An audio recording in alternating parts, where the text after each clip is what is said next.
هو مكان الراحة والسبات، ولكنه قد يكون أيضا مكمنا للخطر على صحة الإنسان.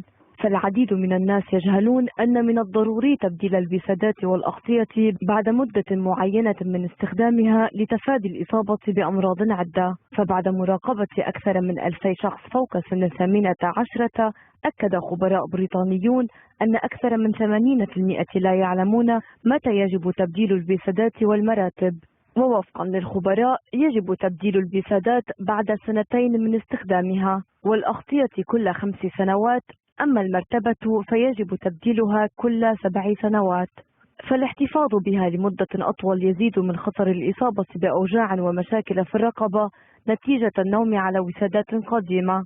كما أن النوم على المرتبة نفسها لمدة تتعدى 7 سنوات يزيد من المشاكل الصحية كالحساسية واحتقان الأنف. فالمراتب والوسادات تمتلئ بالغبار مع الوقت، كما تجذب نوعا من الحشرات التي تعرف ببق الفراش التي تكثر في الأماكن المغلقة والمناطق التي نادرا ما تتم تهويتها. آسيا صفي الدين، العربية.